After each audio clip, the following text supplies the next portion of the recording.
waaleykum salaam Babacar. rappeur bu ñu ràññee ci réew mi ràññee ko itam ci yeneen fànn bala ñoo xuus ci li nga génnee àjjuma mooy lii ñuy dégg. way boo xam ne dafa jëm ci delloo ginnaaw nit ñi ci li fi xewoon ci ay jamono ci wàllu hip hop ci Sénégal. ay morceaux yu yàgg ak ñoom seen col ko yu yàgg yi temps yi ngeen di sol ay ok. et cetera dañoo gis nga delluwaat bu baax ci wàllu sa métier. culture. musique est-ce que dafa tekki ni kaas yi nga àndoon di kaas ca ba ngeen di sos Y'en a marre da nga caa génnam déet. Déjà di la remercier di nuyu auditeurs yëpp yu ñuy déglu ak ñi ñuy suivre ci réseaux sociaux yi ak ci télé bi déedéet ba tey maa ngi ci mouvement Y'en a marre mais dama décidé def benn focus ci sama musique delluwaat ci sama casquette artistique. Parce que j'estime que durant 5 ans quand même, on a énormément donné à ce pays. Waaw joxe nañu maanaam lu bëri def nañ suñu wàll daal ci réew mi ci wàllum engagement fan yi voyagé naa lu bëri te fépp fu ma dajee ak yenn soppe yi ñenn ñi ma doon suivre artistiquement dañ ma ne namm nañ la namm nañu album yi namm nañu concert yi namm nañ la gis sur scène et cetera. Et mu tombé fan yi ma am vraiment tamit yëg-yëg jëlaat yoonu studio commencé waat di enregistrer commencé waat di génne yu bëri yoo xam ne mu ngi sama xol bi. Et looloo waral comeback bi ak décidé gën a focus ci wàllum musique ak ci wàllum culture. ci wàllu actualité li ngeen daan taxaw ci biir Y'en a marre am na yu fi xew yu bëri ci mujj mooy diggante citoyens yeeg policiers yi gis nga coowal pharmacie bi ak coowal kees gi fële ca Thiès kon. loolu yëpp enquête dina ko leeral waaye ban jàngat nga gis ci mel ni xat-xat dafa am ci diggante police ak citoyens yi. man je me dis il faut une énorme communication bi may. defe naa daaw bi may nekkoon France maa ngi doon gis même problème yi amoon entre ay jeunes de banlieue ak ay policiers mais dañu gis police bi di organiser ay colloque ay waxtaan di gën a accessible c'est-à-dire xam nga fii police dañ ko jàppee rek lenn mooy ñëw dóor duma jàll emprisonné alors que suñu si service su population yi lañu nekk xam nga te am na loo xam ne bu nekkee ci subconscient yi rek day gaaw ci yee fitna et je crois que war na am ay du ma ne démystification mais ñu waddal yenn barrières yi entre population yi ak police. te tamit mën a def ba loolu am ba nga xamante ne diggante bi dina ratax yenn coow yeeg yooyu dina ñàkk. mooy li may expliquer ay session de waxtaan ay porte ouverte ay wàcc ci lycée yi. ci université yi da nga koy gis États-Unis yenn saa yi police day ñëw ci lycée yi pour expliquer seen rôle pour expliquer que ils sont là war a jege population yi mais am na tamit benn type de police boo xam ne da ngay sentir ne ñi il manque beaucoup de formation parce que déjà ni ñuy waxee ci nit ki xam nga da ngay gis kenn yow droitel yow xam nga on parle pas comme ça aux dégage wala dégage on parle pas comme ça aux citoyens surtout que citoyen boobu ci lu muy jënd essence boobu nga koy droiteloo ci la ñuy jël ci ay taxes pour fay la yow citoyen boobu noonu bu dul woon moom yow doo am tenue boobu noonu yaa ko war a protéger donc y a des séances de formation yu ñu war am mais li nga wax dafa am solo mooy il faut que ñu bàyyi enquête parce que enquête bi def liggéeyam parce que ci wàllum pharmacien bi ak commissaire bi xel tey na ci lu bëri parce que tamit qui connaît le commissaire Sangaré xam ne am na benn tempérament bu calme te nite na quoi honnêtement et je me dis que waruñu gaaw tamit ci yenn accusation yi mais nañ bàyyi l'enquête def liggéeyam. lu tax nga dellu ci culture bi wax nga ko sànq delluwaat sa liggéey mooy musique nit ñee la ko laaj nga soxla woon tamit delluwaat ci rap bi bu baax. mais nga delloo ñu old school maanaam jamonoy underground bi muy jax. pourquoi bu ñu déggee way bi ñuy déglu ci suuf loolu la ay ancien tube yu gars yi wayoon fii. lu tax nga doxalee noonu. au fait dama xool li manqué ci suñu mouvement bi suñu game bi comme nuñ koy tuddee. dama gis ne son yi c'est quasiment la même chose te tey tendance bi dafa nekk benn son rap mbalax waaw parce que pour samay collègues yu bëri def lu traditionnel lu sénégalais c'est mbalaxisé ko alors que la musique mandingue est là, la musique joola est là, la musique peul yi là ak yeneen donc ma gis tendance yi gis ne jamono ji lu xew daal mooy woyu mbëggeel wala woyu fashion ma ne d'accord léegi dañuy wane mbëggeel ci suñu hip hop ak suñu fashion ñun et surtout dellu ci les codes du hip hop les codes vestimentaires du hip hop loo gis dafa am parce que dañu ne waaye yéen da ngeen ancien waaye yéen seen yére yi dof yi alors que yére yi chaînes yi dafa am lu muy symboliser les chaînes symbolisent ces chaînes de l'esclavage rouillé. États-Unis par exemple gars yi changé wuñ ñuy solo ba léegi non ñoom changé wuñu parce que c'est une culture xam nga nit yi du musique bu simple c'est une culture te dafa am philosophie derrière lépp loo gis dafa am ay code yu muy wuyu ba ci yére yu ngand yi parce que da ngay gis nit yi ñu parqué leen ci ay ghetto di leen minimiser di leen ndawal ñu ñëw ñoom décider ne ils vont grandir et dites-vous qu'on va grandir dites-vous que dañuy mastoc dañuy gën a ceene dañuy gën a xam nga affronter la vie te di ngeen gis yeneen xeetu nit et ils préparent les gens dans leur subconscient à tendre vers cette grandeur là yére yu ngand yi et cetera booy gis bandana yi takk c'est le guerrier c'est-à-dire da ngeen ñu parqué mais dañuy ñafe ba génn ci lii tey tu vois des rappeurs multimilliardaires acheter des équipes de basket des équipes de baseball et cetera parce que justement condition bu ñu jógee et le hip-hop da lay jox ngay tendre di dem ci kanam et ñu gis ne dafa xaw a manqué philosophie boobu dafa xaw a manqué léegi nit yi ils veulent ñu juste que ñun rappeurs yi ñu leen di feccloo ñu leen di reetaanloo ñu leen di d'accord c'est bien on l'accepte ñi koy def dénigrer wu ñu leen on les accepte mais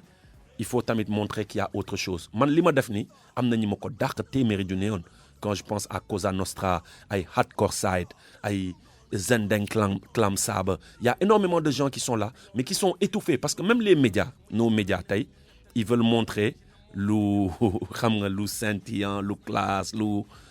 mbëggeel lu neex lu et cetera non on va pas tuer aussi cette philosophie et cette doctrine là bi nga xam ne ci hip hop la bokk et vu que ñun on a accès à des médias comme les vôtres parce que tey ay kilifa yu bëri ñuy déglu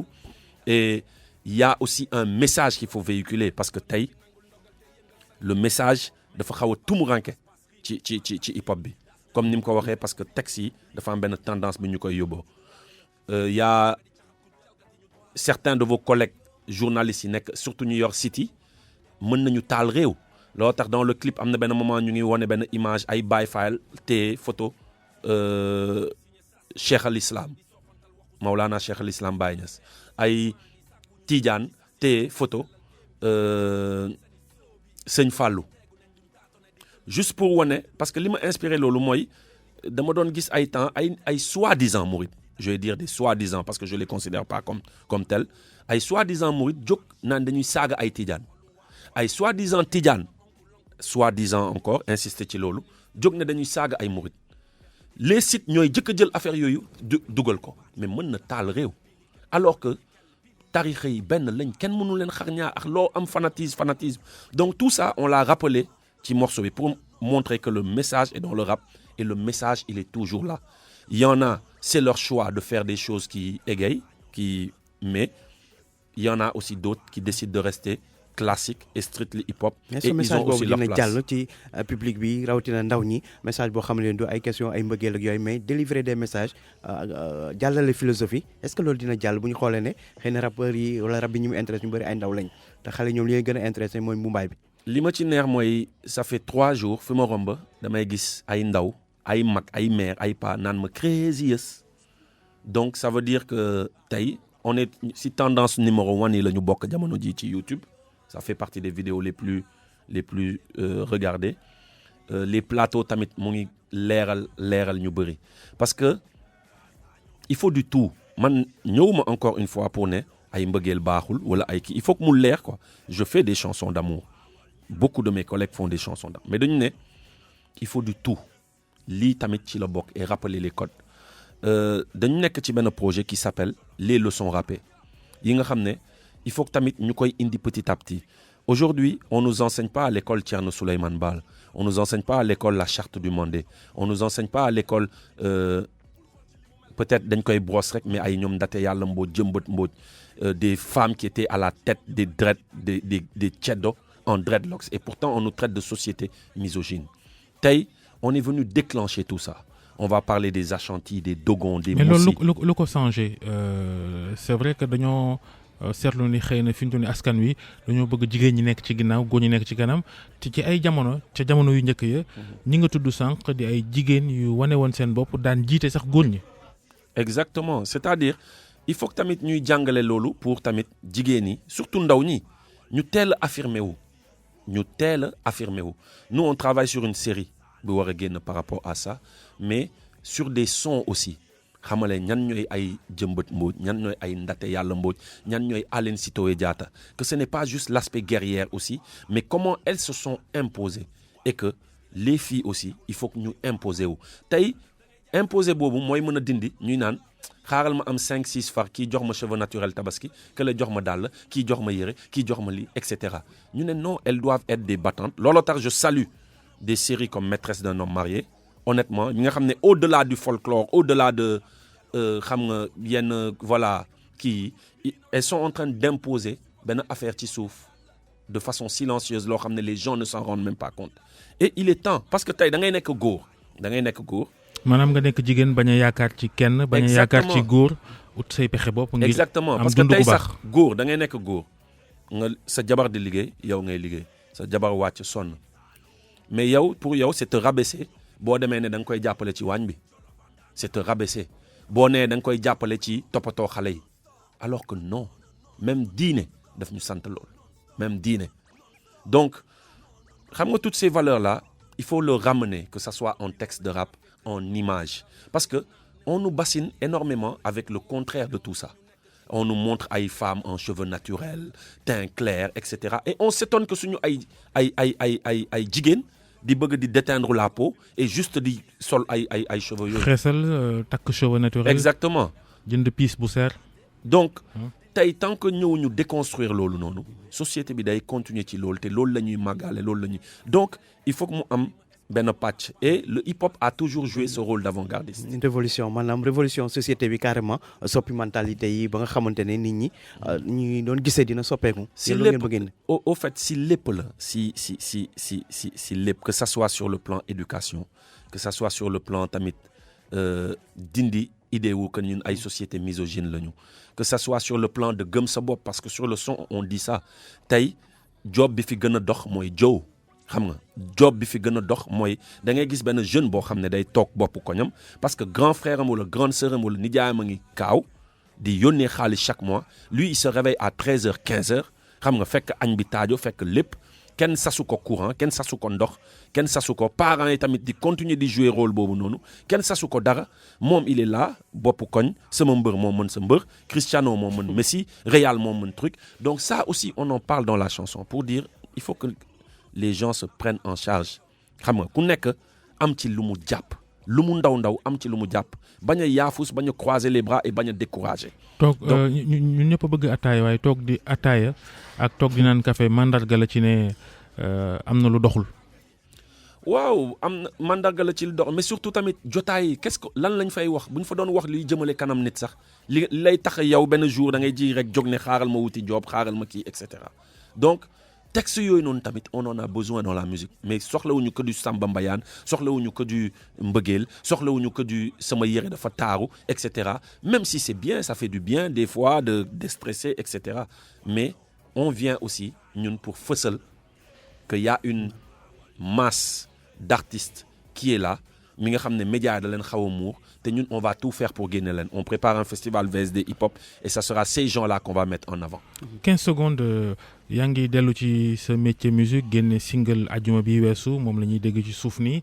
jamono yi ñuy wax ni yëf yi doxul musique bi doxul rawatina hip hop bi